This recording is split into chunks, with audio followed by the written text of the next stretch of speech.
Michael, you're about a minute away. Thank you, sir.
Good evening, everyone.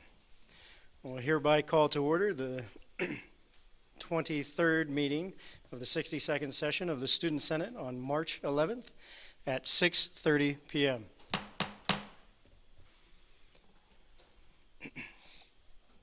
With that, when I call your name, please answer with either present or here.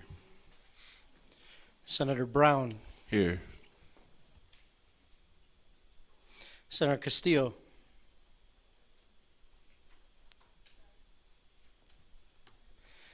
Senator Cowden. Present. Senator Day. Here. Senator Ezel. Here.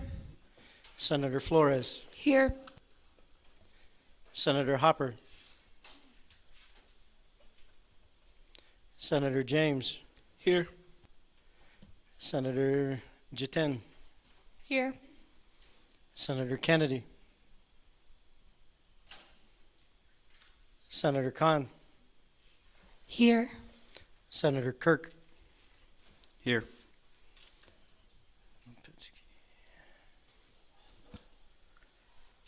Senator Madden. Here. Senator Mahajan. Here. Senator Majors. Present. Senator Mounts. Present. Senator Nazir. Present. Excuse me. Senator Nguyen. Present. Senator Perkins. Present. Senator Ratcliffe. Present. Senator Ritchie. Present. Senator Sanchez. Here. Senator Spencer. Here. Senator Taran. Present. Senator Thomas. Here.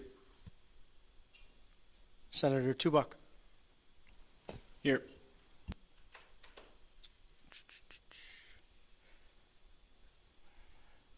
Senator Zacharias. Here.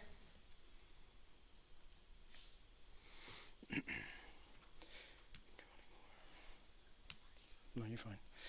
We have met quorum tonight with 24 total in attendance. Simple majority will be 13. 2/3 of present will be 16, and 2/3 majority will be 21. With that, we'll move into section 4, approval of the minutes. Are there any corrections to be noted on last week's minutes?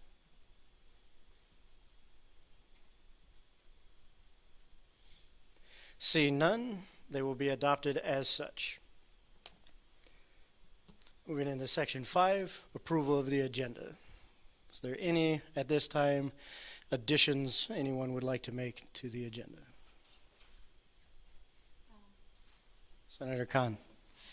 So my committee basically wrote a bill, and SB-62-113, yes, that needs to be added to the agenda. Actually, I don't have the share drive on me with me on my laptop, but if that could be added, please and thank you. As long as it's on the drive. It is on the drive.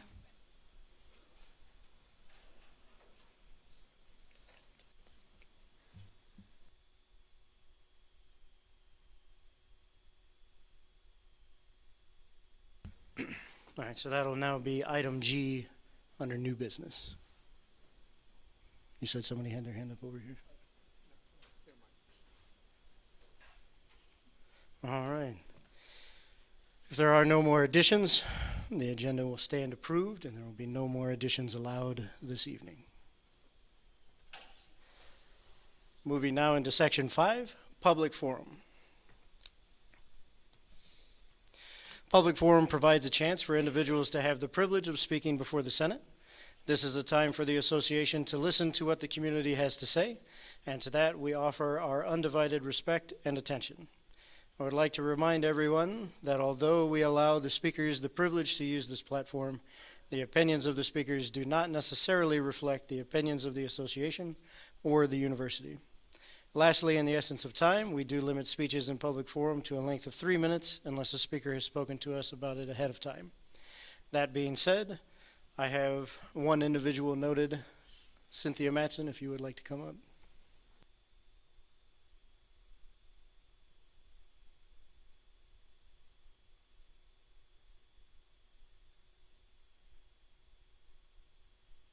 Thank you, Vice President Berth. Hi, good evening, everyone. For those of you who don't know me, my name is Cynthia Matson. I had the privilege of being a former senator during the 62nd session. Unfortunately, due to class conflict this semester, I did have to resign, but I continue to serve as a member of the Budget and Finance Committee. However, today I want to be clear, I'm coming purely in a capacity as a student and as a constituent, not as a former senator or committee member, to speak with some concern on the proposed budget tonight. I know that you all have a lot of information that you take into account when you're going to vote up or down on the budget, but one thing that I would like to bring to your attention and hope that you will factor into your decision this evening will be the cut that was proposed to the Model United Nations program in the amount of $2,000. So the previous year funding was $20,000. The proposed funding on the floor tonight will be $18,000, so that's a 10% decrease from the student fees allocation. I really have two main points of concern with this because I want to be respectful of your time. I'm not going to go into a ton of detail about what Model United Nations is, but on a very high level, it's something that gives students the opportunity to research into foreign policy on a variety of different levels and basically go to conferences that simulate the actual work of the United Nations. Students get to hone things like public speaking skills, writing, negotiation, and it really is, in the truest sense of the word, applied learning experience. And I think that at a time when our university really is pushing applied learning experience so heavily, but many students who aren't engineers or aren't hard sciences students feel left behind in that push, now is not the time for us to be cutting something that will definitely have a demonstrable impact on the number of students who will be able to attend conferences. So that, first and foremost, is really my issue with the cut. But on a deeper level, I think even further is the issue with how the cut was discussed during student fees deliberations by the body of the Student Fees Committee. I feel as though it was discussed really not in an extensive manner. I went back and I looked at the live stream just so that way I could be better informed myself, as I hope many of you also did. And it was really a conversation that lasted only a few minutes. When the representative who made the motion to have the cut brought it to the floor and said that there were alternative sources of funding available for Model UN, if I were on the committee, I would have had two questions. First question would have been, how much alternative sources of funding are available? And second, where are those alternative sources of funding coming from? I don't believe any representatives asked those questions, and I feel that they couldn't have possibly therefore made a knowledgeable decision when it came to passing that cut. It's been since clarified that what the committee was referring to were additional potential donors that Model UN could see.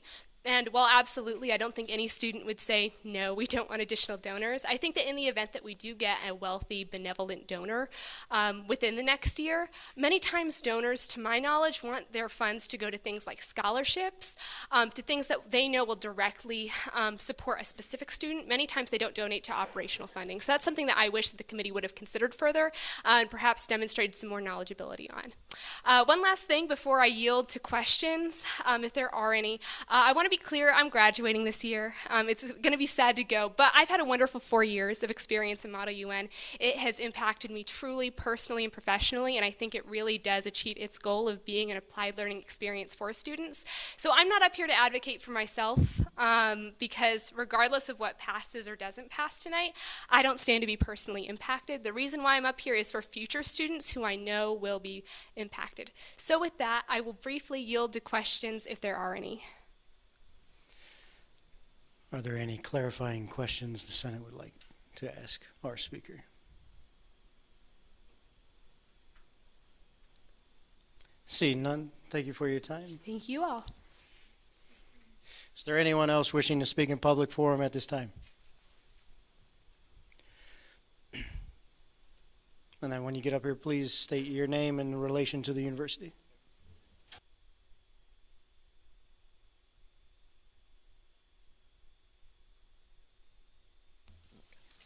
Hello, everyone. My name is Philippe Escalante. I'm a student here, sophomore, mechanical engineer. Today I'm representing the Formula SAE team as the co-captain. Today I'm here to voice my concern about item number 6 in this proposed bill, more specifically the inline cash sweep of the Formula SAE team for $15,000. In our proposal, we mentioned that the reserves, in conjunction with the requested capital outlay expense, would go towards upgrading the team's computer that we currently have in the lab. Those upgrades that are needed to keep the lab running have been budgeted to cost the team around $20,000, and since our capital outlay request of $8,000 was not approved on March 28th during the final deliberation meeting, the Formula SAE team has to rely more on our reserves to achieve that goal. I am asking that the Student Fee Committee and the Senate please omit the $15,000 on item number 6 for the Formula SAE team from this bill. Finally, on March 28th, again during the final deliberation meeting, the Fees Committee voted to give the Formula SAE $62,000 for the proposed budget, and the bill being discussed today has marked $60,000 as the approved amount. At this time, I just want to say thank you for giving me this opportunity. Are there any questions for the speaker? Senator Sanchez. Yeah, can you just repeat what you were asking for one more time? So if this bill is going to be revised, I just ask that the committee, the Fees Committee, either omit the $15,000 from the inline cash sweep for the Formula SAE team, or significantly reduce the amount to help us out in purchasing our new equipment.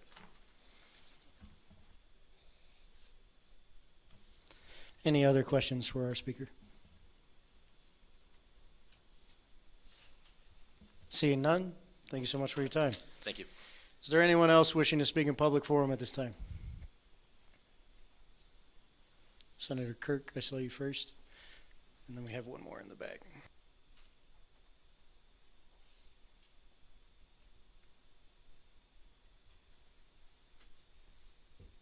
Hello. For those of you who do not know me, my name is John Kirk. I am the senator for the College of Fine Arts. I was not here last week when we started doing these deliberations, the voting. I want to make a few things perfectly clear within the Senate, and I want you to think about a few things. First and foremost, one of the things that we do here in the Senate is we represent students. We represent the people that cannot voice their opinions and voice themselves here. Our personal opinions are here as well, but the majority of what we do is we talk for our constituents, the College of Fine Arts, the College of Liberal Science, the College of Engineering. That's who we talk for. As we continue tonight, and we're going through the voting process of these the student fees, whether or not it will be taken back or not, that is not why I'm up here right now. Why I am up here is because I care about my college. I care about my friend's college. The things that have been asked by the College of Fine Arts and the College of Engineering, and every single college has a purpose. Whether or not it is seen by you, that's okay. You can ask those questions. But all I ask is, before we make any decisions on whatever that might be, whether it's the student fees or anything further, I ask that you really think about who this is going to affect, whether it's Greek life or all the way down to our janitorial staff that is here. Who are these decisions that we make, who are they going to affect? Or is this just something that I want to make right now? I'm very passionate about this because, one, yeah, I am a College of Fine Arts senator and I care about the College of Fine Arts, but overall, I have friends in every single college that is here. And whatever happens to all of my friends and all of my constituents and all of the senators that are around here, it's not just going to affect my friends, it's going to affect me. And it's going to affect you. So as we continue tonight, please think about what we make, think about what we do, and think who this is going to affect.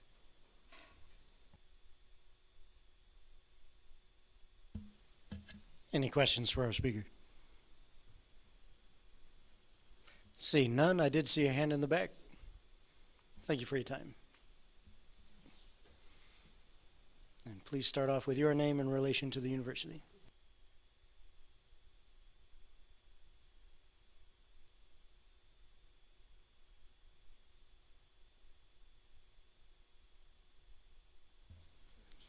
Hi, my name is Anna Wade. I am a music education major here at Wichita State under the College of Fine Arts, and tonight I am representing the National Association for Music Education. It is a registered student organization here on campus that works to build connections with current and future music education students. This is a registered student organization and could take drastic hits from the proposed cuts to student involvement funds. We do things such as send students to state, regional, and national conferences that build connections outside of the classroom that we're not getting in music theory. We need to go out into the field to make these opportunities happen. Just last week, I was in Arkansas going to the Southwest Regional Conference full of choral directors, and the student organization, the Registered Student Organization Fund that you guys have ended up being able to reimburse us for $900, completely covering the registration costs for all 9 of the students who went to go to that conference. This was an amazing opportunity where I got to meet directors from Colorado to Arkansas to Texas that now I have their email and contact information, and who knows the relationships that we'll get to build. I'm looking for grad schools at this time, and these connections are so important to me as I think about my future.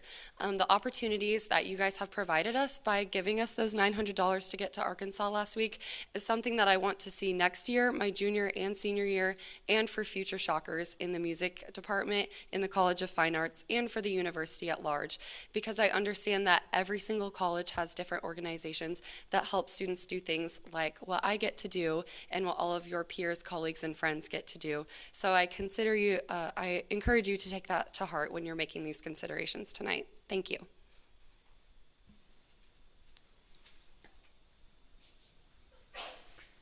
Bless you.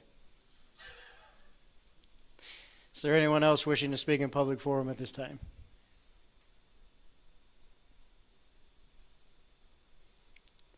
Seeing none, we'll move into Section 7, Officer Reports. Item A, President.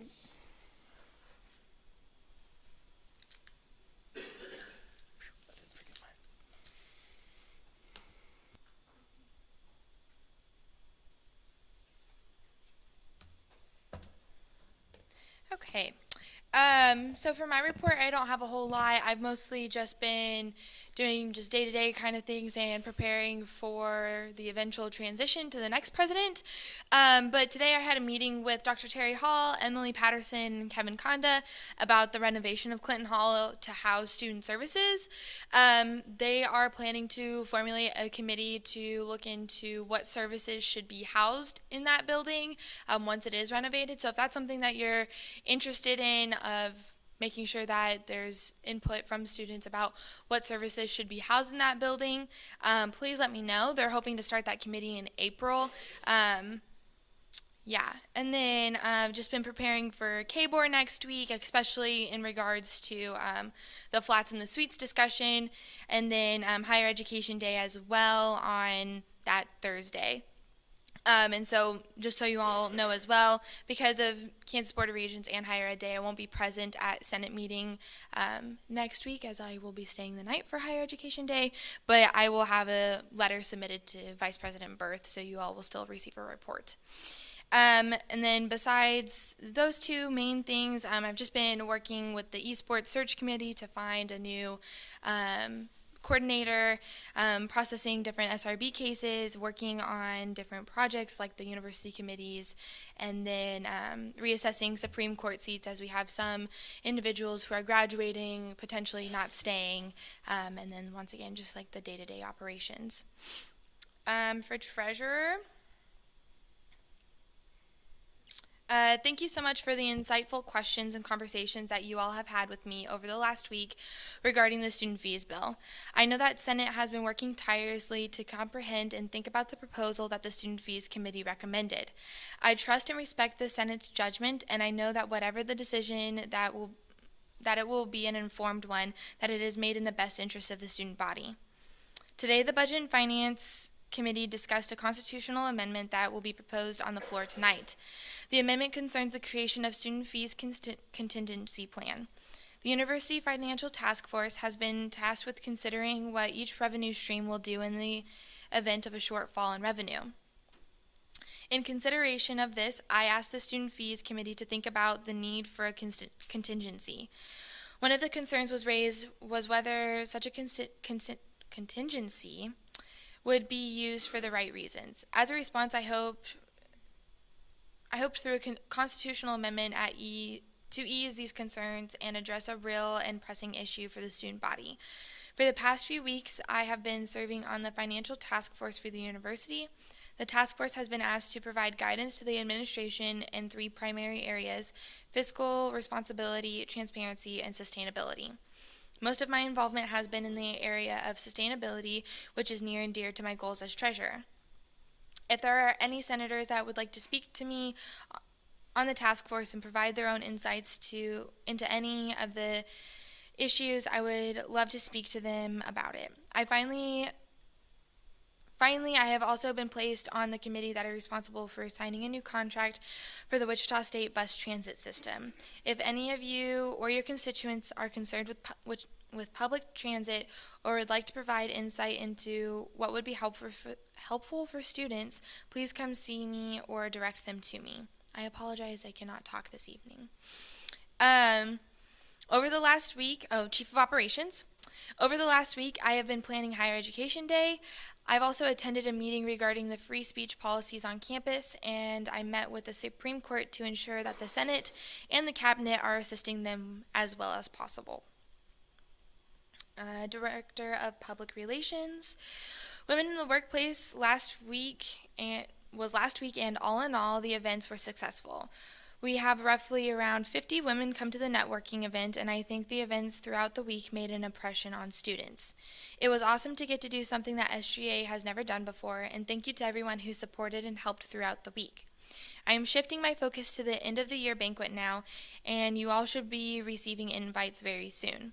For now, be sure to put it on your calendars. It will be April 24th from 5 to 7 in the Marcus Welcome Center. Dinner will be provided and dress is formal. Please reach out with any questions. And then before I open it up to questions, the treasurer's report just reminded me of one thing. Please make sure that you are taking notes of your task force meetings and uploading those to Shocker Sync as well. And that is all I have. Any questions for the president? Senator Zacharias, I saw you first. Senator James, sorry. So something that we talked about in my committee was the pandemic team that the university has put together, and we noted that you were on that. Can you give a report of what you guys have been discussing? So I was only able to attend one of those meetings, and that was just the very beginning conversations. I know that there are conversations that are that the university is having about what the university's response would be to an outbreak in Wichita, but nothing is confirmed yet as to what exactly will happen. Senator Day, I had you next. Okay, so in the event that the Senate passes the student fees budget that is passed, that is being considered tonight, would you sign or veto it, or have you decided yet? I am planning on signing it, as I was there during the committee and was able to hear the different thoughts and perspectives, but yeah, I don't have any plans of issuing another veto anytime soon. Senator Tubak, I had you next. So we all just received an email about an hour ago saying that, yeah, hi. Saying that there will be another pandemic team meeting again on Thursday morning. Will you be able to attend that meeting? This Thursday morning, I don't have that on my calendar. I was not aware of that. The next one, Sorry, that just went out very recently. okay, yeah, I haven't had the chance really to look at my email. At least for my president email, I have not gotten an invite or anything. To my knowledge, the next pandemic meeting that I've been invited to is Monday. Senator Nazir, I had you next. This is regarding the Chief of Operations report, so if you want to weigh in, you can. About like the free speech debate or the discussion that was sparked. Could you like explain a little more about what was discussed? Like I understand the situation, but like what's going on about that? I will yield my time to the Chief of Operations. Thank you. Okay. So last week there was a meeting and I was only there for half an hour of it because I needed to get on a call about Higher Ed Day. But basically the policy as written needs some amendments. I can't give you all the specifics because it goes over my head sometimes. But I would like direct you to Gabriel Fonseca, who proposed the policy changes. Sorry, Gabe. But yeah, so basically, the conversation was started within the last month to change that. If you have specific policies that you would recommend, I recommend, go for it. But yeah, sorry, that was all roundabout. I apologize. Okay. Yeah. Any other questions for the president? Seeing none, thank you for your time. We'll now move into item B, Vice President's report.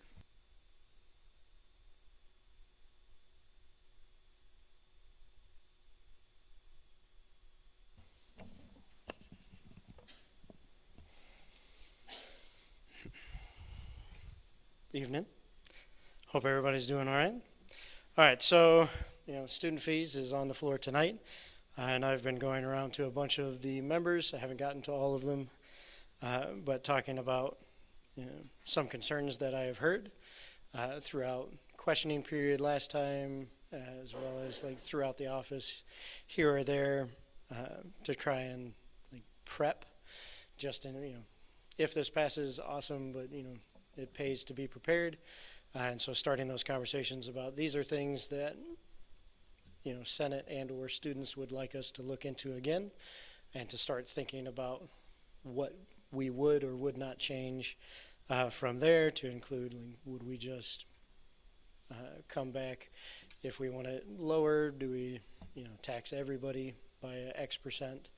Or do we go back to certain individuals and say we're going to give more money and thus raise from the 1.5 to maybe a 2 and give people more money as that was there? But just starting those conversations, not with a number, just, hey, look into this, figure out your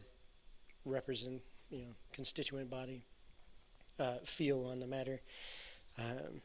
Do some additional research and come. If we have to come back, you come back with knowledge and we can hit the ground running to attempt not to delay it any further, if that makes sense.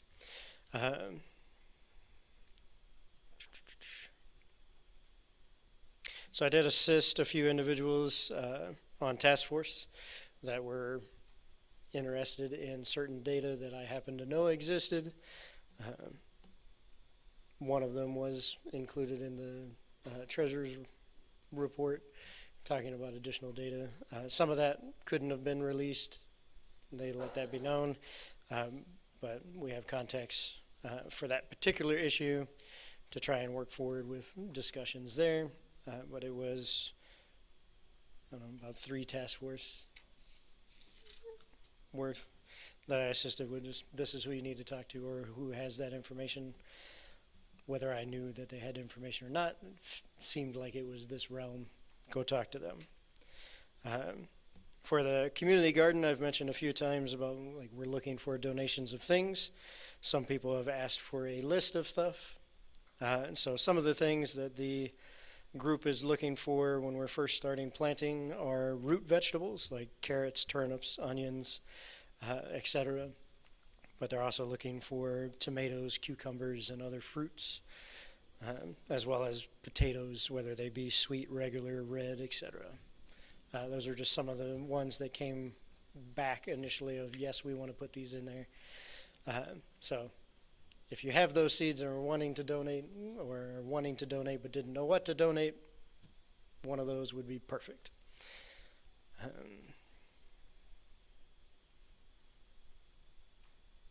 Yeah, that's everything for my report, other than some miscellaneous stuff that you can read, but has no relevance over your constituent base. I stand for questions if there are any. All right.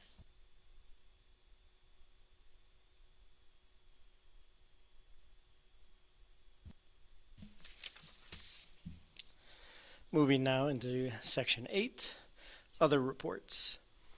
Item A, Academics.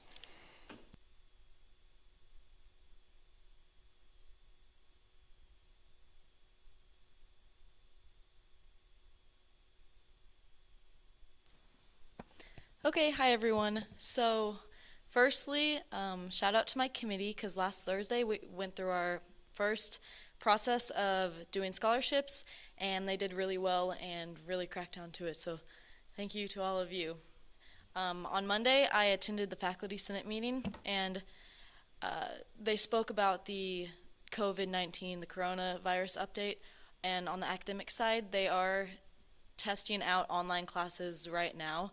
But it's currently on a watch and wait, so they'll be trying to send out at least 2 emails per week to update people on that.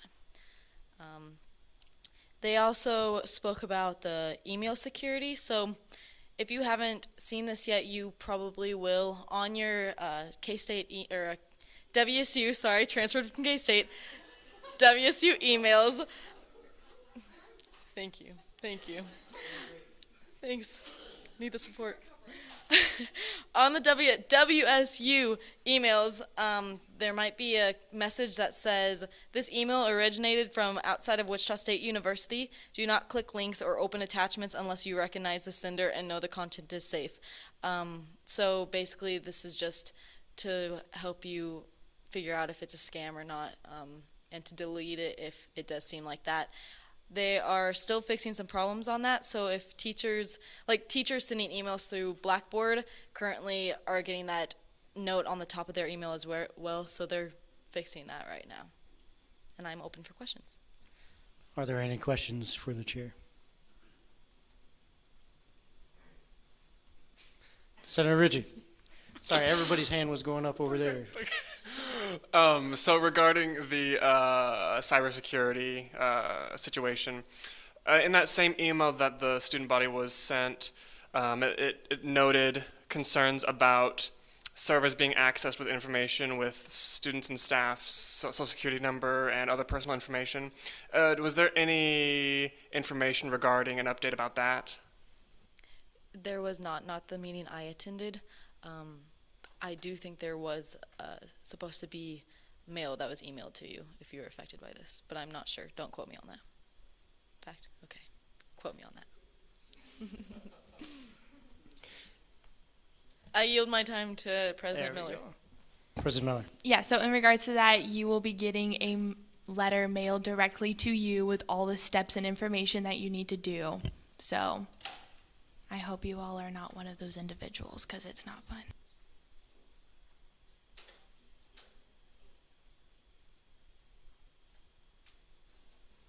Senator Nazir.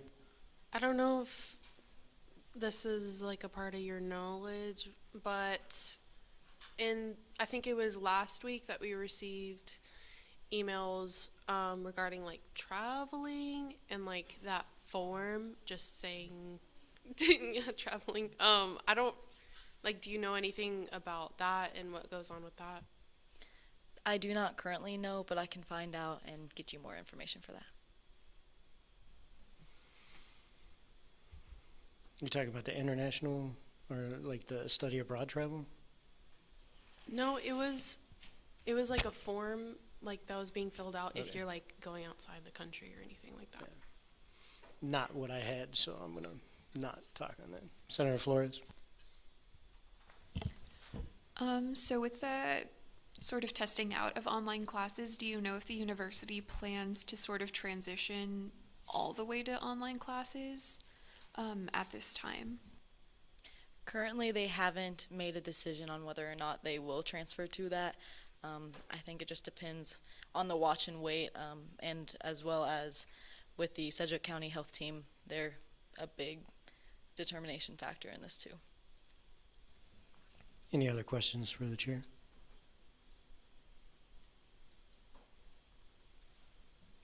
Seeing none, thank you for your time.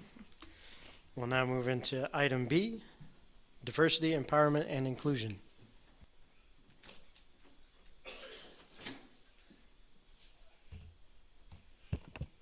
Hello. So today we broke into basically smaller committees in my in DEI to basically get tasks done for the Inspire program, and I'm gonna hold like the committee accountable because I feel like they are able to get these things done basically without me watching over them, and I trust them with these tasks. So we also talked about the COVID-19 and how if Wichita State does like other schools like Harvard, basically, ask students to move off campus, what impact that will have for like international low-income or homeless students. So I'm going to send an email out to some of the members on the pandemic or team to basically see what plans they have regarding that. Also, for my task force, we hit the 45-day mark on Monday, and my committee and the task force basically gathers information to create presentations for the president once the 90-day mark is set, and we're basically just working through that, talking to other committees within the task force to get that done. Also, student fees. I've been looking at the budget overall with some of the other members of student fees, and basically just being prepared in case we have to meet again, basically have a game plan ready so that we don't have to prolong the meeting times or anything like that. And that's about it. Any questions for the chair? Senator Ezel. So I know you said that the impact it could have on international students was talked about. Do you know if they have a plan for our students who are living on campus, whether they're going to go online and force students off campus, or if we're just solely going online? And you may not. So from the little knowledge that I do know, only online classes are being talked about. They're not talking about like actually moving people off campus. And so if no one's being moved off campus, then it won't be as bad because they still have access to the technology, Wi-Fi, internet, all that on campus. And I yield my time to Advisor Loosely. Folks, I realize there's a lot of questions around this COVID-19 thing. Please know that they've been meeting literally twice a day to talk about all these situations, to deal with international students, with those who live on campus. Those, if they are asked to leave, we know that there's certain students that can't go home, either from states that are currently under a lot of cases, but also our international students. They're talking about online courses, they're talking about labs. So they're looking at all of these. We're talking about workers, student workers who work on campus. Are they able to still come and work, or are they gonna not be able to come work? And do they get paid? Because there's a lot of staff with a lot of these questions too. So I realize there's a lot of questions, but that's what the university is meeting, because this is also a very fluid situation. It's changed overnight. It's probably going to change tonight. And that's what they're monitoring, because right now, there's no confirmed cases, positive cases here in Sedgwick County, but also knowing that that could rapidly change within a few days. So please know that the university is having meeting regularly about this, and as they make decisions, that's where they're sending out the information. But knowing that if any information sent out sometime, whenever it is, that a lot of those questions will be addressed, and that if we need to, as senators, then figure out how do we best then flow that information out to students, that we're doing our job too. So I realize there's a lot of questions, but right now we don't have all the answers because it's such a fluid situation and it's a unique situation in general. So I don't want to keep putting our chairs on the spot because right now they don't have the answers, because right now the university is monitoring the situation and they're looking at all possibilities because they know that things could change very rapidly within a few days or even a few hours. So I know it's not really concrete information, but please know the university is absolutely monitoring this on a regular basis, knowing that it continues to change daily. And also remind your constituents and your friends to regularly check their shocker emails, because that's where a lot of the information is being sent. Any other questions for the chair?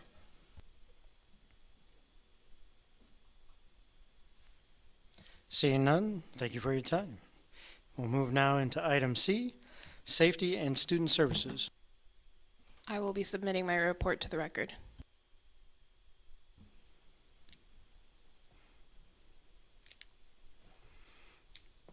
Moving to item D, Ways and Means. Almost died there. But hello, everyone. My name is Raja Khan. I'm the Ways and Means Chair. So this week, I've also been catching up on a lot of my studies, and I'm trying to get ahead since I will be traveling, and Ways and Means will not be hosting a meeting next week. But besides that, the committee was able to produce 3 bills. One of those is on the floor since it is deemed timely. The other 2 will be submitted to Michael Berth before Friday 5 p.m., and then that will go through the process, and then those bills will be presented to the Senate floor. And just to keep my report short, that's all I'm going to say about it. But if you have questions about the bills, what are they? So one of them is for the Senate Review Board. One of them is in regards to if we want to make the committee limited to only senators, just like Budget and Finance, since Ways and Means is dealing with internal items. And then lastly, it's the one that is on the floor today is regarding the line veto. And I stand for questions. Are there any questions for the chair? Seeing none, thank you for your time. We'll move now into section 9, appointments. Item A, SB-62-110, transferring Senate Standing Committee member. As the author, I will go ahead and talk on this one. Before you point of parliamentary inquiry, I was just wondering if you could give us, since there's been so many updated emails, just a list of like the order of business for the rest of the meeting. For the agenda, yes. So right now in unfinished business, or not unfinished business, sorry, appointments, the one I just mentioned. Next we have unfinished business, which is funding bill 26, which is the student services, Student Service Fee Budget Allocations Act of 2020. And new business, we have Resolution 8, Funding Bill 27, Funding Bill 28, Resolution 9, and 3 Senate bills. Does that answer your question, Senator Madden? With that, we'll move back into appointments.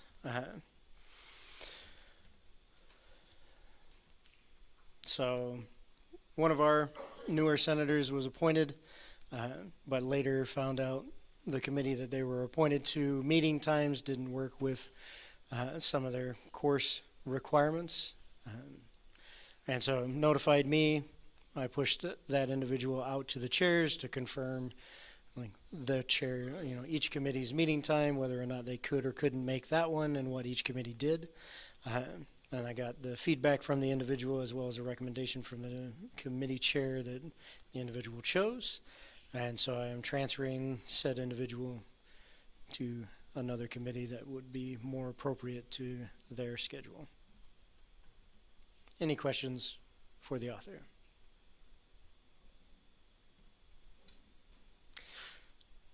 Did you get it? Yeah. Seeing none, technically, does the nominee wish to speak? No, I do not. All right. With that, we'll move directly into the debating period. Senator Madden, With a motion to adopt by unanimous consent. any objections?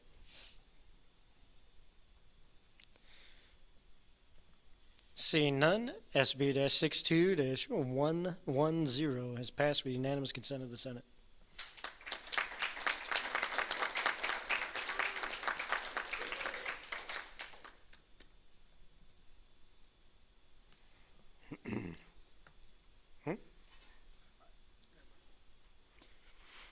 So with that, moving now into Section 10, unfinished business. Item A, FB-62-026, Student Service Fee Budget Allocations Act of 2020. Do the authors, seeing as last time was the first read, if there are no additional questions, we'll move directly into the debating period.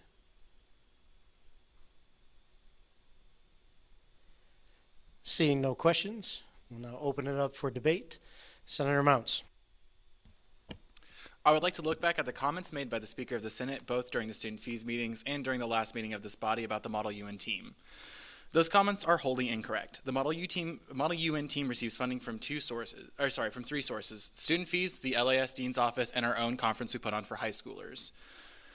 Roughly, our budget is about $28,000 a year, which our team needs every cent and more. The reasoning behind the $8,000 that does not come out of student fees is because roughly 10 years ago, this very student government cut the funding for the program. These basically leaving us completely penniless, and so our old advisor was able to negotiate $8,000 a year out of the LAS Dean's Office to make sure that the program can still go on even with a 100% cut to our budget from the student government. These sources of funding are vital. For our New York conference, a single hotel room is 6 days, which is $2,100. This $2,000 cut is a whole room between 2 and 4 people, which is roughly 25% of the team that attends the New York conference. The team is also attending a brand new conference, which is in Chicago, and costs more for hotels, conference costs, and plane tickets, as opposed to the conference we have been attending in St. Louis for the last 15 years. In all, both conferences will cost the Model UN team around $34,265.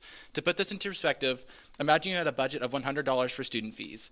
Cutting this percentage is like cutting the percentage of the Model UN team funding is like cutting 2 cents from out of the $100 budget for this program. However, now imagine it from the perspective of the Model UN team, where our budget is $100 to fund all of our projects. That means a 10% cut is from $100 to $90, which is significantly limiting the ability of this organization.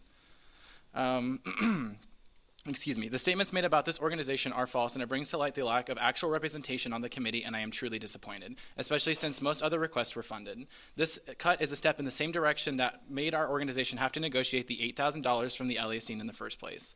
While I am all for cutting across the board, especially because of the budget shortfalls that we are seeing now, this cut is a direct attack to a well-performing organization that is shaping our future diplomats and leaders. Now is the time to stop this funding bill from going into effect, so I'll be voting no and hoping the committee will rethink how allocations are made. Thank you. Senator Day, I had you next. I will be voting against this version of the student fees budget. I was a member of the student fees committee who was frequently in disagreement with the decisions being made during deliberations, and I was also a member of the budget and finance committee that unanimously recommended that the Senate reject the bill. I have multiple issues with both the budget itself and the budget process that produced it. But for now, I'll focus on basic realities of the current budget. The budget would not increase spending by the 1.5% increase. The actual increase in spending is far greater. The reason that number is lower is because of a series of sweeps of several reserve accounts. And what that means basically is that the committee took money from the reserves of several student fees recipients to make up for an increase in spending. So some people who were building up just lost it.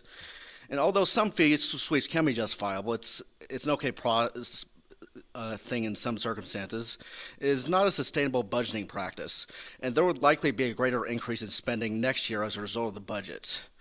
And that happened, something similar happened not too long ago. I forget the exact fiscal year.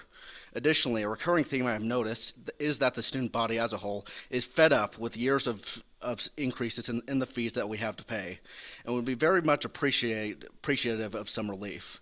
Therefore, I feel that the Senate should feel an obligation to allow for the creation of a more financially responsible and less burdensome budget that students can support more readily. And besides, it's not like the budget's dead in the water. We can just rejecting the budget gives us an opportunity to take these concerns into account. Senator James, I had you next. So I'm not 100% sure yet, but I'm swaying and voting against this bill. But I will say that as a member of the committee, that we honestly, a lot of members of the committee wanted less than 1.5%. So if we do vote this down as a Senate, there are not many places where we're going to be adding money back. Speaking to a lot of the members on the committee, there's slim chances that money is going to be added back to a budget. I only see places where there's going to be more money cut. So just keep that in mind.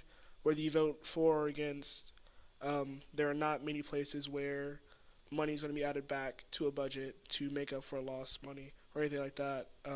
As the previous senator did say, the total amount is far greater. We did have to make up for it in sweeps, and I think that the committee will go back and try to do the same thing again, but instead look at the whole budget as we have a chance to do that again now. So, like I said before, I'm not too sure how I'm going to vote yet, but just keep in mind that there probably won't be increases to budgets. Senator Kirk, I had you next. So I will be voting in favor of this bill. I myself am on the Student Fees Committee, and the reason why I am going to be in favor of this bill is because of the fact that, yes, there is nothing that we can add onto anything, but there's also nothing that we can take. There might be one or two different places that we would be able to take from, but with leaving out specific names in general, a few of the groups that I am a part of itself or that I represent, they cannot lose any more. Now, there is a bill on the floor tonight, I believe, that is going to be fixing what Senator James and Senator Grant mentioned about how we had to take reserves from other places. That is a problem itself as well. But as of right now, this is how I believe we need to continue right now. As this bill gets put onto the floor tonight to fix for the future Student Fees Committee, it will be taken care of. But as I said at the very beginning during public forum, we need to remember positively, but also the negative repercussions that this will affect. Now, I'm not trying to persuade anybody to think how I am thinking, but I want people to be more open to something that may not be how you believe, but may also believe what your constituents say as well. Thank you. Senator Madden, you still have a debate. Okay, so I would like to first start by speaking on the matter of the specific percent increase. I actually think that 1.5% is a good number to have, and the reason why I think this is because of my past experience with student fees committees. What I saw in the 60th session, just from looking at the history of it, was a session that tried to keep student fees low out of a matter of principle, which I respect, but what we saw as a consequence in the 61st session is that then we had to make up for it. Costs still went up.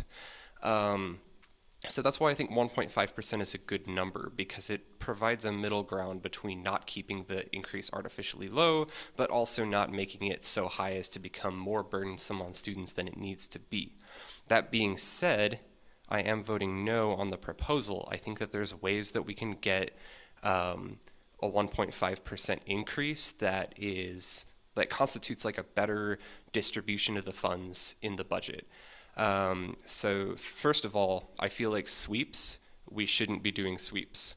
In the 61st session, we had sort of a situation where we had to compensate for a lot of budget increases as a result of the low increase from the previous year, and on top of that, we were dealing with the cost of living adjustment that it was being asked that we fund that, and we were like, okay, we don't really feel comfortable cutting any further, but we don't like this percent increase. So Dr. Hall said, hey, here's all these places that you can pull sweeps from, and we were like, okay, cool, it's a one-time situation, so we're going to do a one-time action of pulling sweeps, since sweeps are a one-time money source.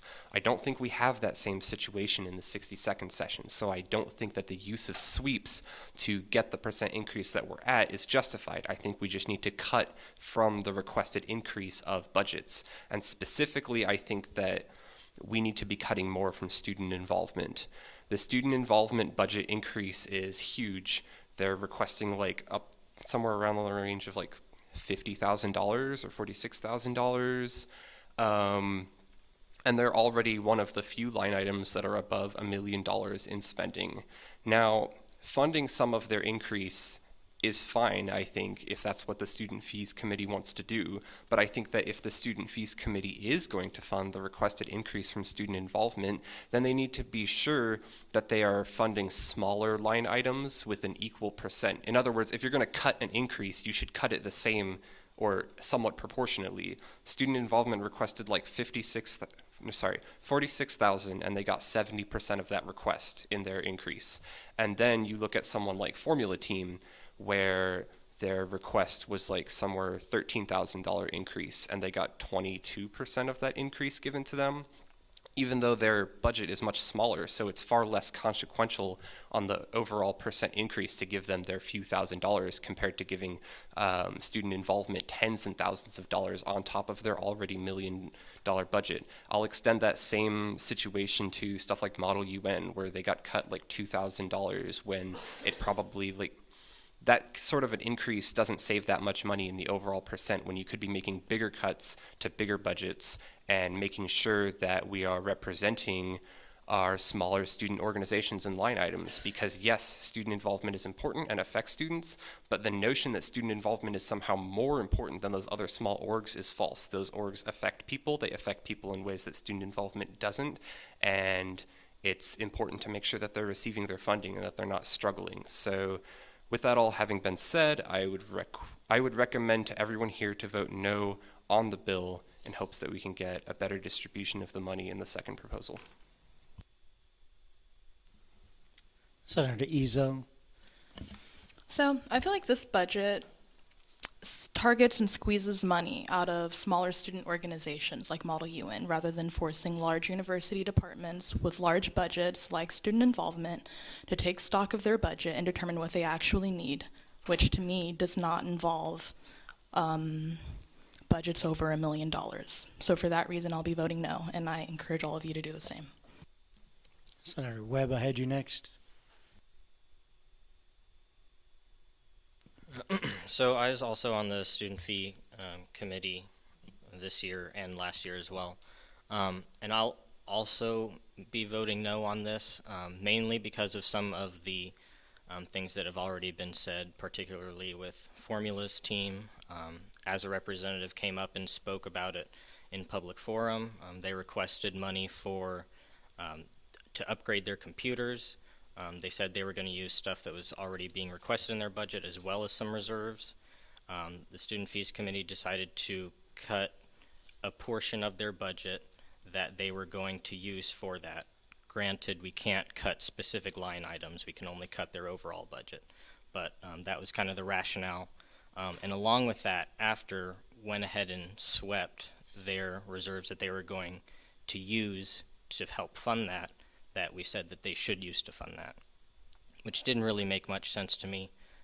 So for that reason, as well as Baja, they requested a decently large increase with respect to their budget. But that was because they were changing to a four-wheel drive this year, which is required for them in order to participate in their next competition. and we didn't even fund them the amount in order for them to be able to build that. And so I think that's very problematic for me. And with regard to the sweeps, I just want to provide a little clarification, because I've talked to a few senators about it, about this contingency plan that we've been talking about, and I don't think that many people have a good grasp on it. So I just want to explain it a little bit.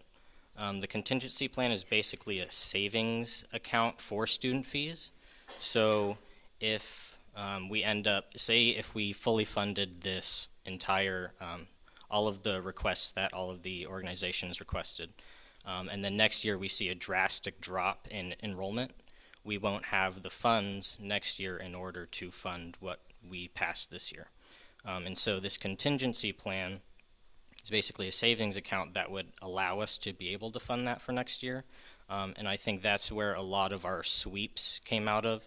So it is kind of a one-time thing that we're using sweeps for. However, we did, I believe, sweep for some recurring expenses. I don't know if that cleared anything up, but I tried my best, so I apologize.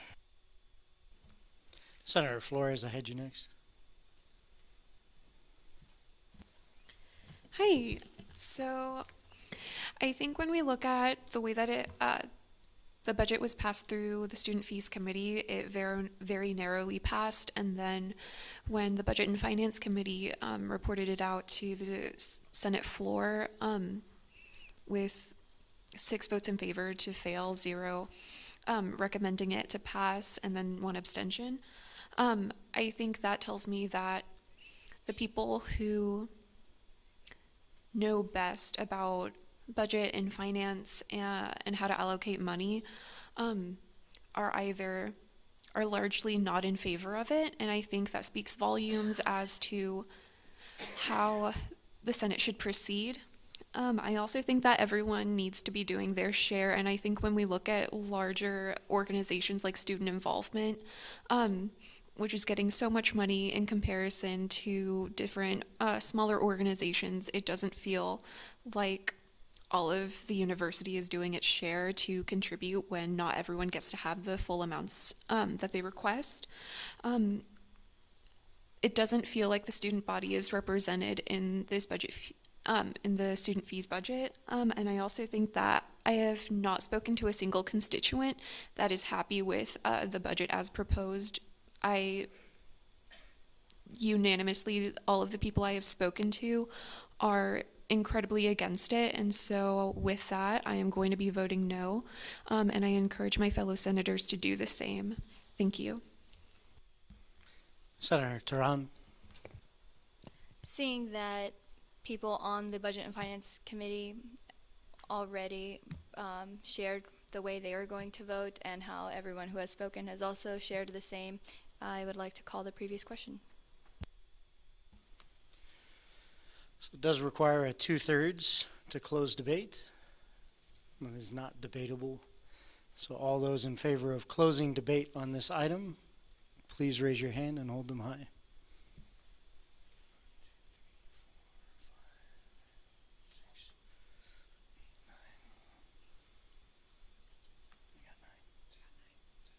Who's the 10?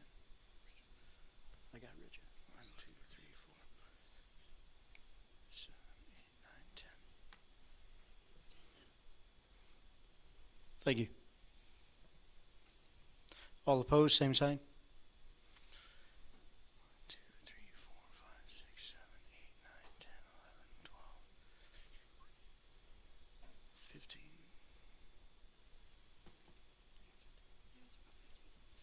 Thank you.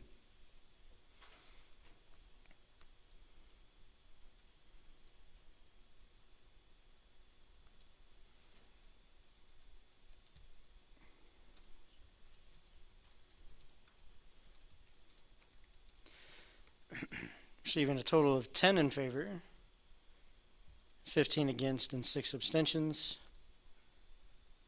Motion to close debate fails. Point of parliamentary inquiry. Senator Madden. Since some of the senators have shown up late to the meeting, I just wanted to ask what the current numbers for voting are. In order to answer that, I will have to take roll again. But the short answer is 27, as I counted them as we were going in. So when I call your name, please answer with either present or here. Senator Brown. Here. Senator Castillo. Present. Senator Cowden. Present. Senator Day. Here. Senator Esel. Here. Senator Flores. Here. Senator Hopper. Senator James. Here. Senator Jiten. Here. Senator Kennedy. Senator Khan. Here. Senator Kirk. Coming in the door. Senator Lepetsky. Present. Senator Madden. Here. Senator Mahajan. Here. Senator Majors. Present. Senator Mounts. Present. Senator Nazir. Present. Senator Wen. Present. Senator Perkins. Present. Senator Ratcliffe. Present. Senator Ritchie. Present. Senator Sanchez. Here. Senator Spencer. Here. Senator Taran. Present. Senator Thomas. Here. Senator Tubak. Here.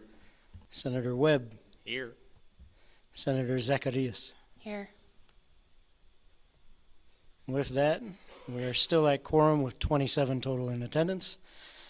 Simple majority is 14, 2/3 of present is 18, and 2/3 majority is 21.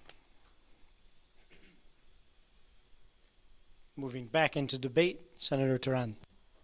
So the purpose to call the previous question was because I just wanted to remind you all we don't have the authority to line item or add like specific dollar amounts to this bill. We are simply voting on whether this should go on to it's better basically to pass or fail. We do not have the authority to add to these specific organizations that you guys are speaking about. And considering that when I asked the question about why smaller orgs were being scrutinized and why they were being asked where exactly and how much their outside funding was coming from, and then when I asked the same for bigger organizations and for dollar amounts, and I was given that the roundabout answer of they just were given something that comes in their information packet and that's all they have to go off of. And so I saw a really big concern seeing that the bigger orgs do have the higher dollar amount, and we cannot, we as senators are not voting on taking away from the bigger orgs right now, and this is not to make your meeting shorter. I just wanted to remind you all that we do not have the authority to do what some of you are speaking about. Senator Tubak, I had you next. I would just like to say, due to the nature of the recommendation of the Budget and Finance Committee, I can't vote in favor of the bill, and I want to echo the sentiments of the treasurer by saying the cost of college starts with the college, and the opportunity to lessen the financial burden of higher education on students. If we have it, we should take it. Thank you. Is there anyone else wishing to speak in debate at this time? Senator Mounts. I move to take a roll call vote. This is a mandatory roll call vote, so we will be doing that anyway. Is there anyone else still waiting on debate? Seeing none, we will move into the voting period. As was just mentioned, this is mandated to be a roll call vote, so when I call your name, you can either say, in favor, against, yes, no, or abstain. Michael, before you do that, can you explain what a yes vote means and a no vote means? Certainly.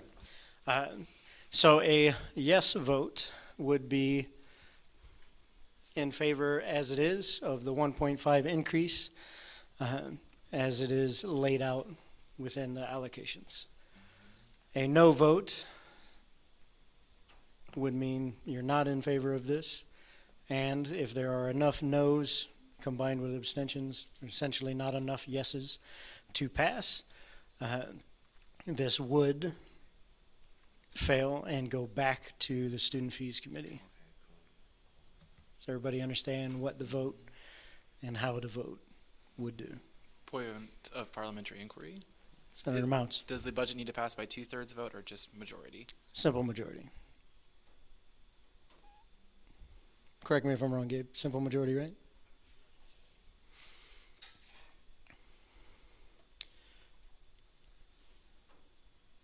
So, If there are no more, we'll go into the vote. Also, go slow because Mackenzie Yes. has to write every name down. Senator Brown. No. Senator Castillo. No. Senator Cowden. No. Senator Day. No. Senator Ezel. No. Senator Flores. No. Hopper is abstained because he's not here. Senator James. No. Senator Jiten. No. Senator Khan. No. Senator Kirk. Yes. Senator Lepetsky. No. Senator Madden. No. Senator Mahajong. Yes. Senator Majors. No. Senator Mounts. No. Senator Nazir. No. Senator Wen. No. Senator Perkins. No. Senator Ratcliffe. No. Senator Ritchie. No. Senator Sanchez. No. Senator Spencer. No. Senator Turan. No. Senator Thomas. No. Senator Tubak. No. Senator Webb.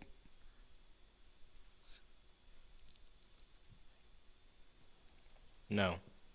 Sorry, I thought I had a good pace for you. Senator Zacharias. No.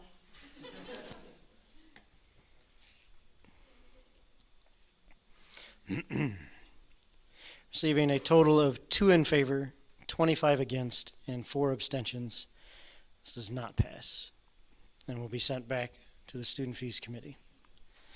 With that, I will make a comment. If you have any specific line item that you would like us to review, I've already taken note of a few that were mentioned tonight, or a specific number, where right now we did a 1.5, if you're okay with a 1.5, or if you want it lower, or you want it higher, please send that information to the treasurer as the chair, and they will make the committee aware of what the Senate is currently looking for, whether that's particular items of disagreement that we should look back into, or like, say ours was a 1.5, but you were thinking a 1. And so it gives the committee something to go off of when we go back into it. And again, send all of that information to the treasurer if you have them. And one more thing to that, if you could do it by noon on Friday, because the committee will reassemble at 3 o'clock. So if you could submit them all to Colleen by noon on Friday, that would be super helpful.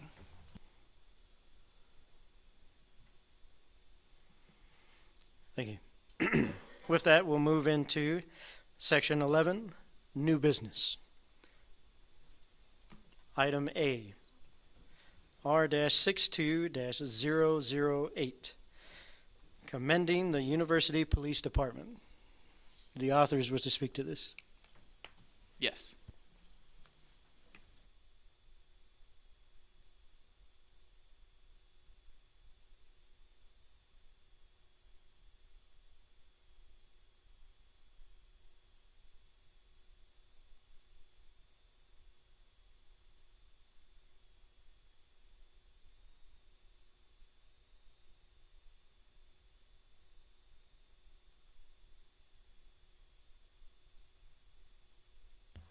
Alrighty, so this resolution essentially is just commending our University Police Department. They were ranked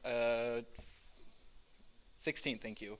16th out of a list of top 25 schools in the nation for our safety measures and just how well performing our police department is. And so myself, sponsored by the Safety and Student Services Committee, drafted this resolution just to present to our to bring attention to the services that are provided by the police department here at Wichita State, but also just to show our support for the police department as well. And I'll take any questions.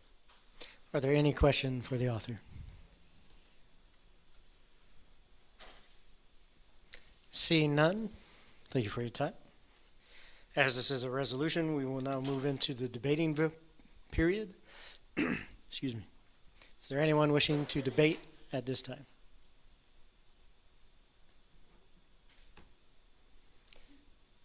Senator Zacharias. I would like to speak in favor of this resolution just because whether it's their services that they provide, the actions and involvement that they have on campus, or the new measures of safety that they are providing to campus, the University Police Department has time and time again tried to make sure that all students, visitors, and faculty are safe on our campus. And I believe this is a large job and that they are doing it wonderfully. So I will be voting in favor. Is there anyone else wishing to speak in debate at this time? Senator Sanchez. With the motion to adopt by unanimous consent. Any objections? There has been an objection, so we will have to vote on this. With that shuts down everything, right? And we go right to the vote. Something stuck.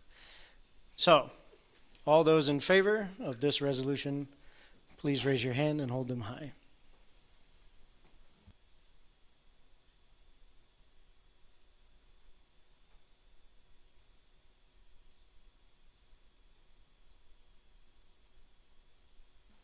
Thank you. All opposed, same sign.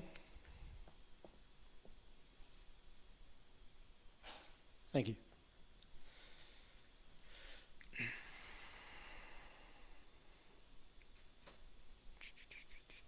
R-62-008 passes its simple majority requirement with 18 total in favor, 0 against, and 13 abstentions.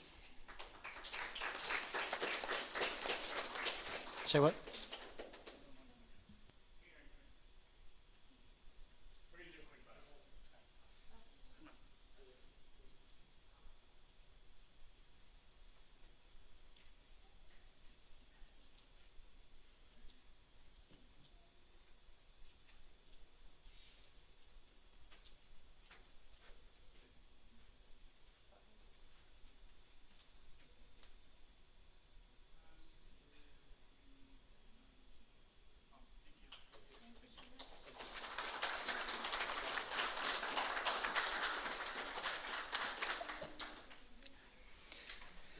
With that, we'll now move into item B, FB-62-027, individual funding.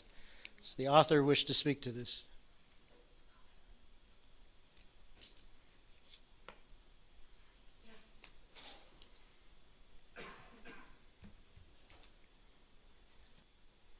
Just have one thing to say on this in the organizational funding bill.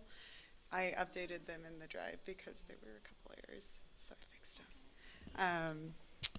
But most of it was the amount of funding that was. 27 and 28, or what's up? Oh, sorry. Most of it was the amount of funding that was allocated. So over like the previous year, so I adjusted it for, I added it in for. Here, wait. Scroll down. Let's see if it's fixed. Yes, it's fixed. Okay. For the individual funding, I had taken into account everyone that we had allocated, but not who had like missed the deadline to submit their receipts back and that kind of thing. So we have quite a bit of money left over in the account. This said, we need to spend $3,000 on summer funding, and that has not been funded through that, like the decision for how to spend that or how to find that funding has not been made yet, so I'm keeping that in mind. And then also bearing in mind restrictions to individual like student travel given the COVID-19 outbreak. So all those things are coming into the consideration. So that's all I have for that. And if you have any questions, I stand for questions. Senator James. If this is approved, how much is left in individual funding? If you go down to the bottom, it's there's still like $10,000 left. Oh, sorry, it's not. It's in the drive here. Do you want to go down to the bottom on the so that you can see? Yeah, so there's $10,730 left. Again, it's very likely that we'll use $3,000 of that to cover summer funding, but that just depends on the decision of the committee and then this body as well. Or it's likely that we will propose that. Any other questions for the author? Oh, okay, I'll do it with organization. That's fine. All right, seeing no more questions, we will, as it is marked timely, we'll move directly into the debating period. With a Senator motion Madden, to adopt by unanimous consent. any objections? Was that an objection or? Seeing none, FB-62-027 is adopted with unanimous consent of the Senate.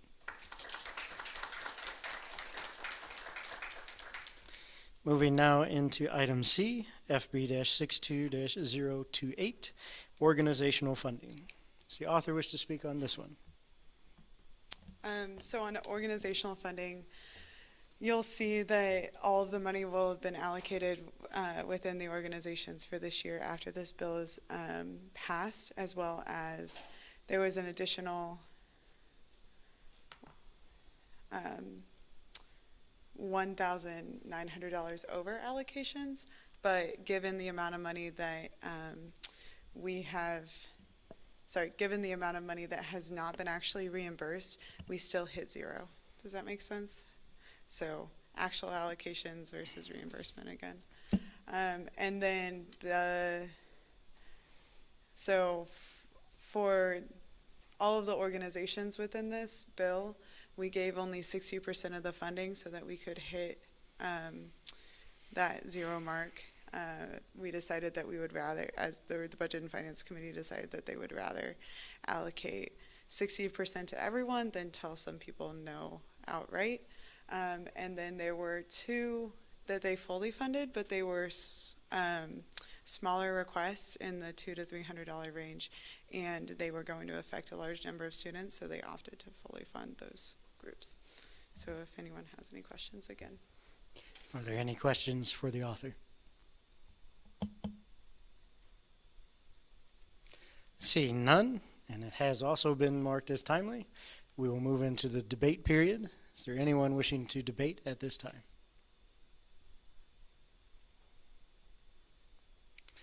Seeing none, we'll move into the voting period. All those in favor, please raise your hand and hold them high.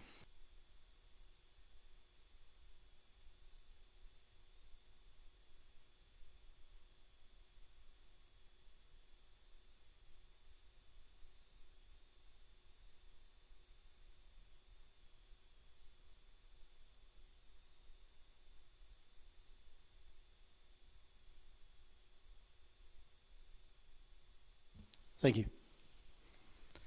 All opposed, same sign. FB-62-028 passes its simple majority requirement, receiving 27 total in favor, 0 against, and 4 abstentions.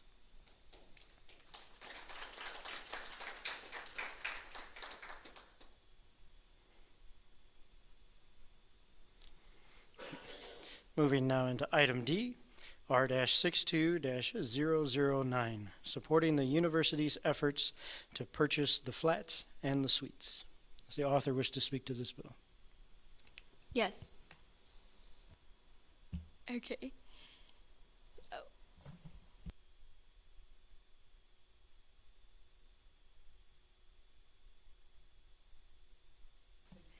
Okay. Hey, fellow senators.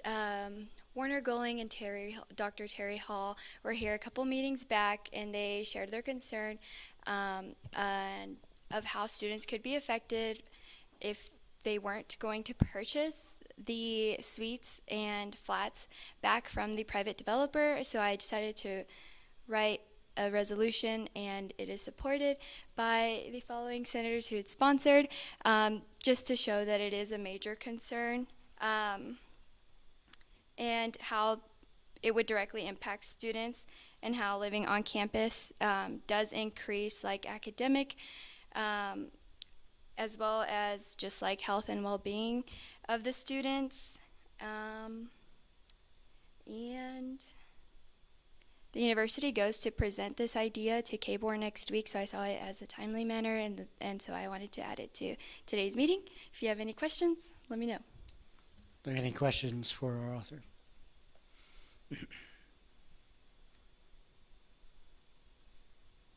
Seeing none, thank you.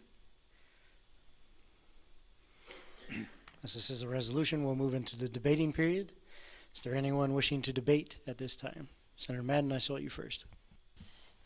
Okay, so I'm sponsoring the bill, so as I'm sure you can guess, I will be voting in favor. I was originally split on the matter of this bill because I don't like the fact that we've gotten to the point where this decision needs to be made.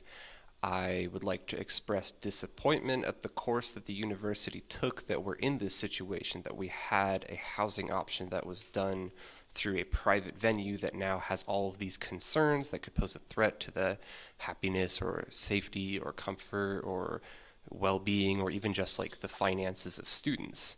I feel like had the university had just made it sure that they owned this building in the first place, we would have been in a better situation and we wouldn't need to do this. But the fact of the matter is, here we are, and looking long term at what private ownership of the flats would look like, especially since from what I've heard, we're not even sure who's going to be owning the flats and it could be anyone. I think that overall the students would be better off if the university owned these buildings, and that is why I am supporting this resolution, and I would encourage you all to support it as well. Senator Mounts, do you still have a debate? I am obviously also a sponsor on this bill. The main issues it pushes for me, and the fact that I think the university should own these buildings, is solely because the fact that upperclassmen students here at this university have no choice either to live or to have, they don't have a choice to live in housing that is owned by the university, since they are limited to both the flats. This year the flats and the suites, and next year just the flats. So not having that public housing option for students, I think it was completely, at least should not have been allowed at all. I think all university dormitories should be done through the university, not through a private company. So while I agree with the sentiments of the previous senator, I think it is important that the university does purchase these buildings, because what it seems like worst case scenario is if the university fails to purchase these buildings, it is most likely going to go to another buyer, and at that point, the university loses its foothold in this contract, and we lose control over the way these dorms are run, making the problem that we're currently facing worse. So I think it is awful that this has to come out of a necessity when we could have taken care of this originally just by building them ourselves. However, I do also understand the position of the university. So I would put my support behind this bill, and I do hope that the university is able to purchase these buildings. Is there anyone else wishing to speak in debate at this time?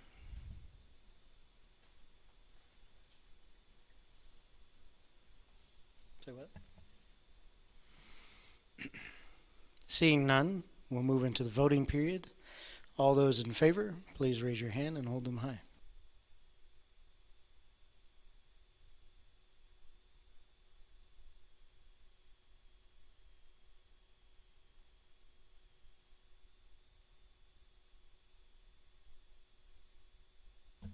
Thank you. All opposed, same sign. Thank you. R-62-009 passes its simple majority requirement, receiving a total of 27 in favor, 0 against, and 4 abstentions.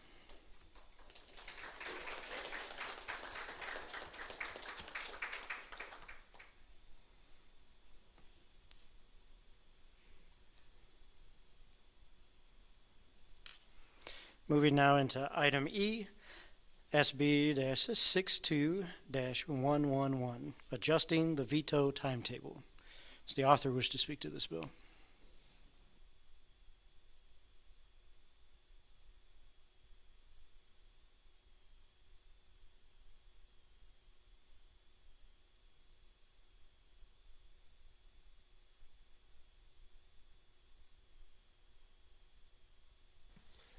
Hello everyone. I don't have much to say on this bill because it's pretty short, pretty self-explanatory, but I wanted to come up and speak first of all so that people who haven't seen it can become familiar with it, but also mostly just so that people can ask questions.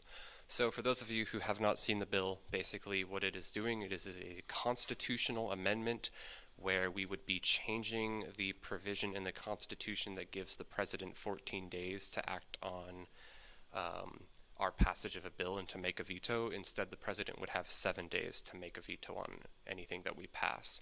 The reason why I believe this is a good idea is because the Senate themselves only has 7 days, and they're an entire body of people, whereas the president is only one person who needs to make a decision. So I feel like it's fair for the president to have only 7 days to make the decision to veto, and I think that by giving them only 7 days, we can improve the speed of the legislative process, because we don't want to be waiting for extended periods of time for a veto to happen, and then after that, now we have to have the next period of time where senators have to decide if they're going to try and override the veto. I just feel like the sooner that we can resolve any piece of business that appears on this floor, the better, and it is in the pursuit of that I'm writing this bill. With that, I open myself up to any questions. Are there any questions for our author? Senator Day. Just real quick, I was led to believe at one point that there was a provision, maybe the Constitution, that allowed the president 30 days to make a veto. Could you address that? Yeah, so I was wondering about that because I thought that was the case as well when I was writing this bill. And what I discovered was actually that there's nothing in the Constitution that gives 30 days, but that it was the Supreme Court that said the president has 30 days to make this. So that's how come 30 days was given after the ruling on the line item veto. And that's like part of a bigger issue with like discussions about what can or can the Supreme Court not do as far as changing those rules, but as far as just immediately how long does the president have to make a veto, this bill is all we need to make that 7 days. Right. To that note, what the Supreme Court was talking about was there was a veto already issued, and then it was because it was redacted by the Supreme Court as you couldn't do that, they afforded 30 days in which to figure that out, whether they were going to make that again. But Senator Madden is absolutely correct on that one. Any other questions for the author? Senator Mounts. Have you thought about specifically defining what taking action is when it comes to for the response to a veto? I haven't thought about that. For this bill, I was wanting to get something out. So to be fair, I found out on Tuesday that the deadline for getting constitutional amendments on a first read was today. So that's part of why I kept it really short and sweet. I also wanted to keep it short and sweet because I didn't want to make this bill like a overhaul the system kind of a bill. I feel like there's a lot of discussions that would have to be had if you wanted to consider something like that, especially because the Constitution, like it or not, is really vague in all places by its very nature. So to suggest I'm going to define something very specific right here in the Constitution requires a bigger discussion about, okay, are we going to do that for the whole Constitution? How vague is too vague? Is there a place in the bylaws that we could introduce this that would be more specific, more appropriate for a bylaws change, but that wouldn't contradict with the Constitution? That's part of a bigger discussion that we could have in the coming weeks, since we do have next week to amend this bill if we would like. But as far as this bill, I'm just trying to do one thing, which is change how long the president has to veto. So that's why that's all I put. Any other questions for the author?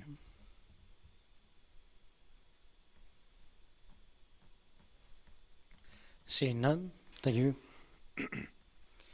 As this is its first read, we'll move into debate and vote next meeting.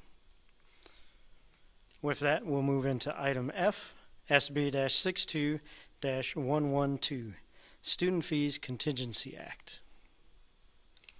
Does the author wish to speak to this bill?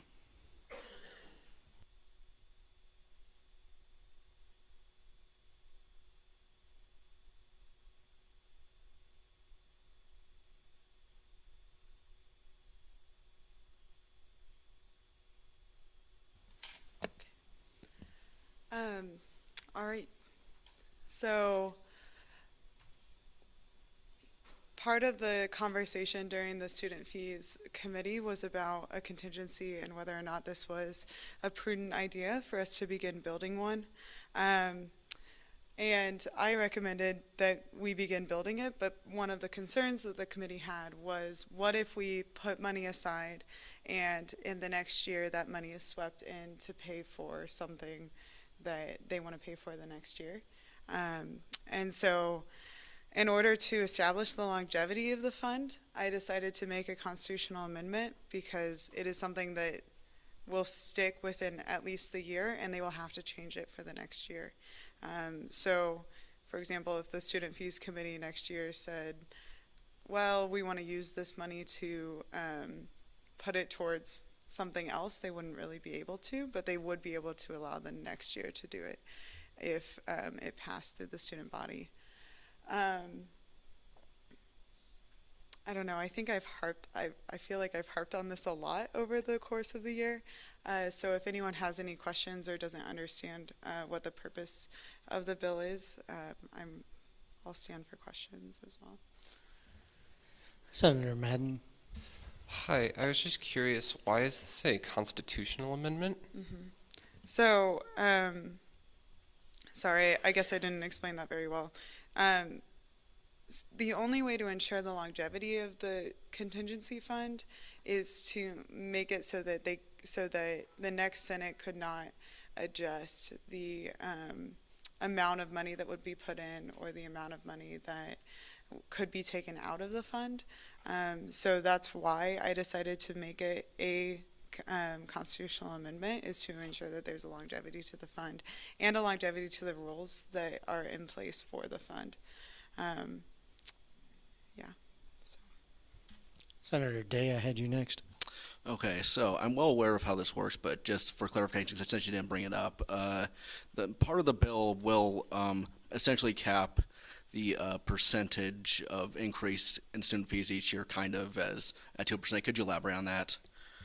Yeah, so sorry about that. I was really distracted with something in the back before I came up. So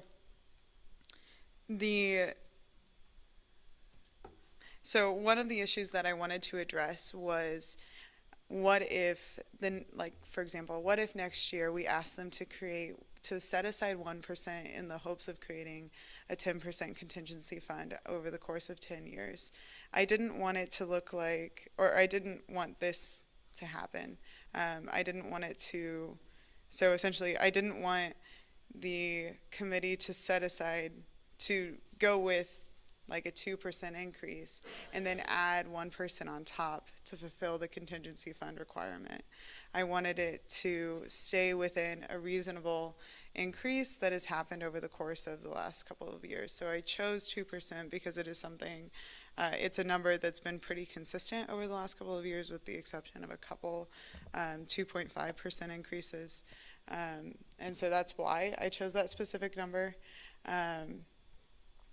And essentially to ensure that no student fees committee would start adding on percentages in order to create the contingency. Does that make sense? Sorry, does that answer your question, Representative Day? Okay. Are there any other questions for the author? Senator Webb. Could you just give a number of how much 1% of this current year would be? Yeah, so 1% of this year would be approximately $100,000. And the goal would be to raise $1 million over the course of 10 years. The other goal, actually, the ultimate goal would be to raise more over the course of around 20 years so that the fund would never be in the red. But we thought that a 10-year longevity for the bill made more sense than a 20 or 30-year longevity. So we kept it 10, and also that's a number that is, although not perfect, still a sizable number and able to conceive, I guess, over the course of 10 years. Senator Mounts. So I guess this is more of like a legislative question, but what happens in 10 years after this has been established and everything's collected? Does this amendment go away, or like what happens with that if it has a time period on it? Yeah, so when you go down to section 2, what it says is after a period of 10 years, when such contingency has been created, the association may make use of additional funds, so long as the contingency fund never falls below 10% of the previous fiscal year's revenue. So yeah, and then it goes on to explain how that can be authorized and for what purpose. So it does have longevity past the 10 years, but the goal is to still maintain that 10% past the 10 years, so long as there's not some sort of emergency where they need to dip into the funds. If you go up into, so here the last line of section 1, sorry, I made you scroll up a little bit too far. The student fees committee would only be able to dip into the contingency fund if there was an 8% fall in revenue.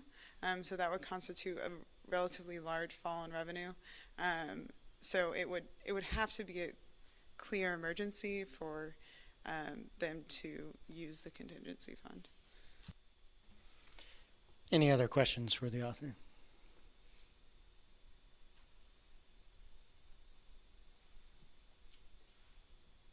Seeing none, thank you for your time.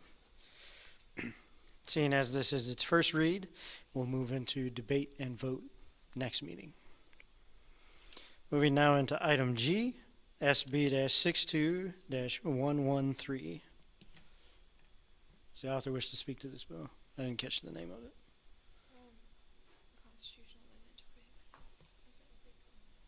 prohibit. Mm-hmm.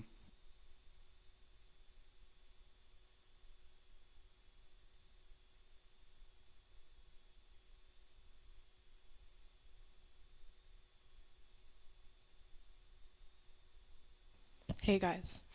So, we wrote a constitutional amendment and we changed Article 2, Section 5 of it from to veto and invalidate any action of the Senate to veto and invalidate an entire act of the Senate. So basically, this would give the president the ability to either sign the bill into law as it stands or to veto it as it stands. I stand for questions. Senator Tubak. Yeah, hi, I was just wondering, since there was already the Supreme Court decision on the matter, is it necessary to have this in the Constitution, and why?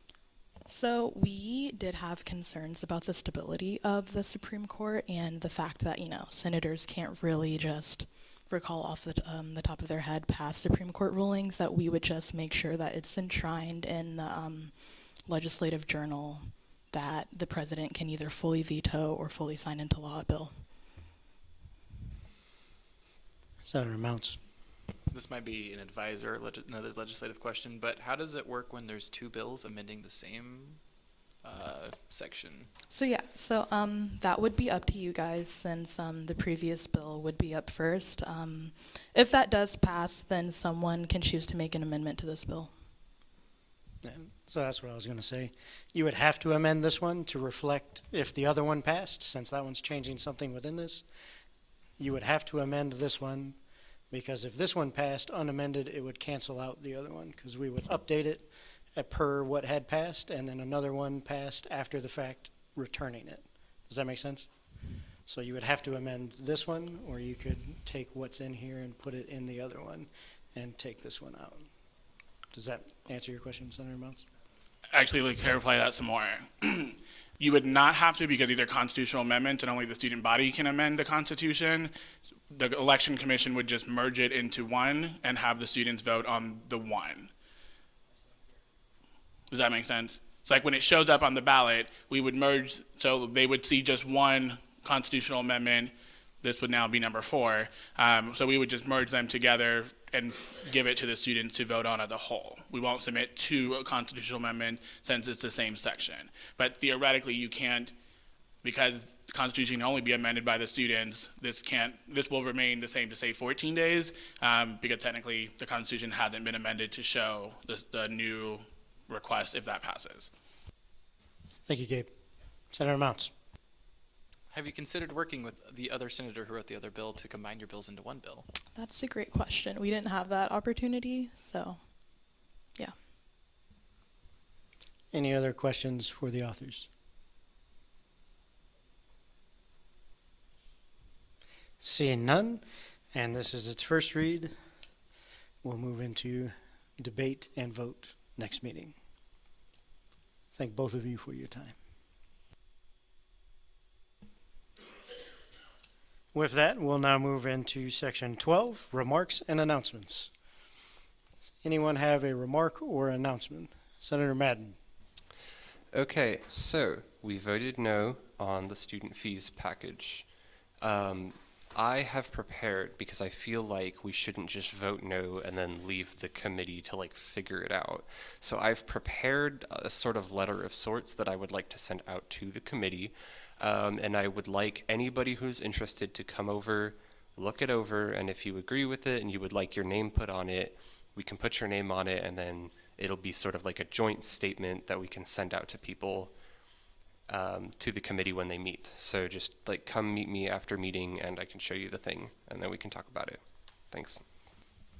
So as that goes, please make sure it gets to the treasurer as the chair. That's all I'll say. Any other? Treasurer Osterman. I'm just going to echo that. Actually, what I would love to see, if you could all get it to me, is just a justification for your vote. Then we would be able to see some of the trends that were apparent in the votes, if there are any. And yeah, that would be wonderful if all of you could do it. I'm not going to force you to do it or anything like that, but if all of you could do it, that would be really, really wonderful. And we can also put it on Shocker Sync if you guys want, or we don't have to, as this is why each person voted in this way. Besides that, I did have one thing on the constitutional amendment. I was looking, so David Miller and I, the person who's in charge of the budget office, have had several conversations about the contingency.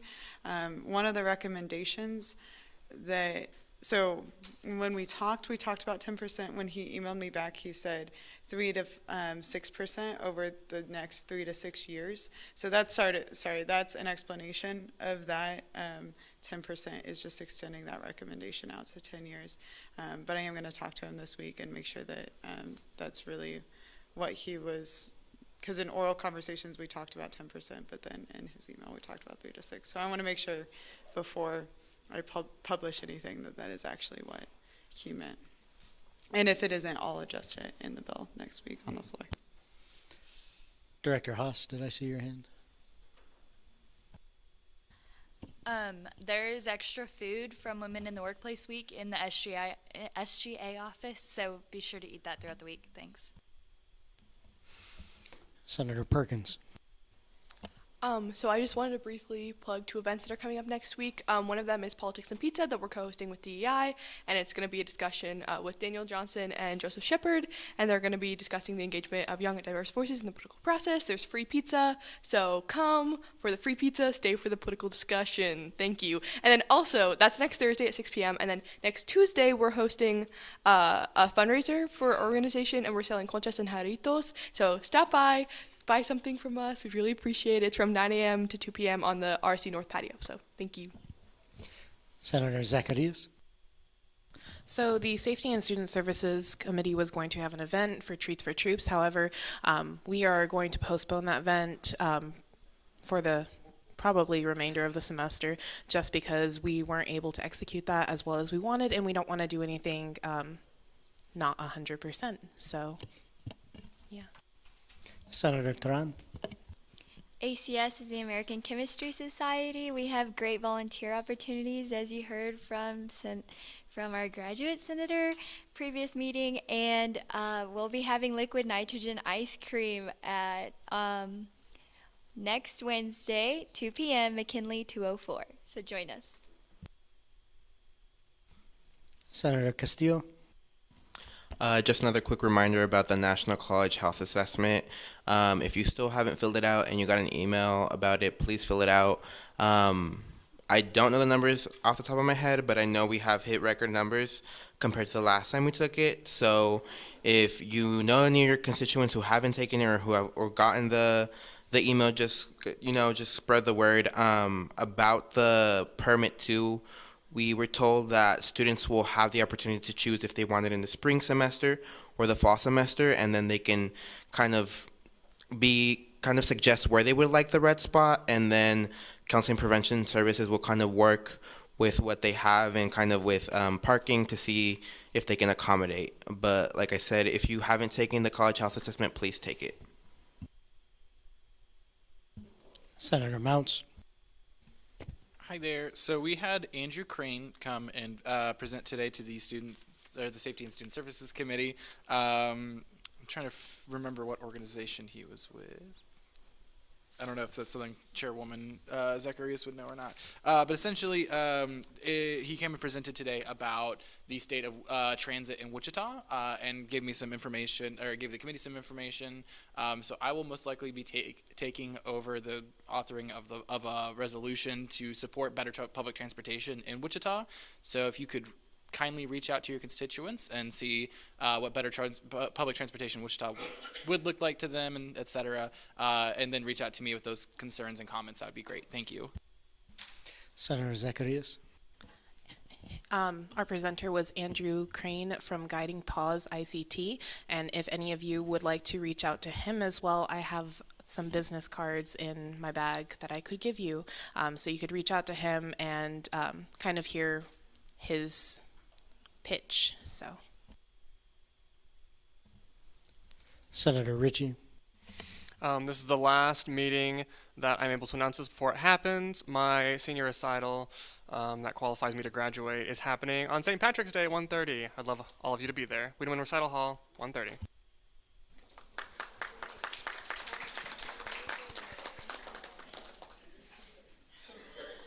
It might look weird because I'm in the parade, but I'm going to try to be there. Advisor Fonseca. Hello. I have two things. One, oh, hi. Shocker leadership awards are open, so your amazing student organizations that you are a part of. We have 17 awards that groups can apply for, programming awards, organization awards, as well as individual awards. New this year, 3 of our programming awards are now going to come with a catering budget for next year. So like if an organization wins that award, you'll get $200 towards catering for the new year. So that's one. Those are due April 10th, and they're all on the website. So please go and encourage your organizations to apply for those awards. And 2, while the elections process, the declaration process is over, we do have the ability for students to conduct write-in campaigns. So encourage your peers who might have missed a deadline but are still interested in serving in SGA next year to conduct a write-in campaign. We've added information onto the elections website to kind of explain how that works. So if your peers are interested, and please encourage them to do so. Some of our colleges don't have any representation because there aren't declared candidates for the new year. So encourage your peers and others in here to do that as well. That's mainly for the people who are watching live stream, so you're welcome. Senator Ezo. Hey guys, I'm here to plug democracy. If you want to get registered to vote, go to vote.org. Even if you're an out-of-state student, you can request an absentee ballot. That's right. Senator Mounts. And if you're a Kansas resident, you can go to kansasvotes.org and ksvotes.org and check your registration, and also change your registration if you would like to so choose. Reminder that your party must be declared soon, so you can vote. Oh no, sorry, they have same-day declaration in Kansas. But make sure you are declared to your party the day of primary elections, which is a Saturday in May, but I don't remember which day. May 2nd. There you go. Any other remarks or announcements? Senator James. Don't forget to wash your hands and do your 1 senator hour. Senator Day. All right, so the 2020 Gender, Sexuality, and Kansas Conference is this Friday, and I believe in the RSC. Correct me if I'm wrong. Yeah. Okay, so be there, or you could be square too. So.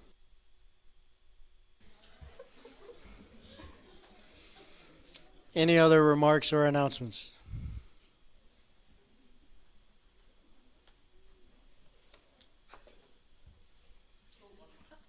Advisor Fonseca. Also, we have 5 more weeks left of this session, so let's make sure we go do the work of the people and use this time wisely. Huh? And remember, like Senator Kendrick used to say, you have to have the audacity to legislate. Thank you, Gabe. If there are no more remarks or announcements, I have one, and it's only, I need to see Senator Tubach, Senator Madden, and Senator Flores after we adjourn. But if there are no more, we will adjourn at 8:24 p.m. with a silent roll call.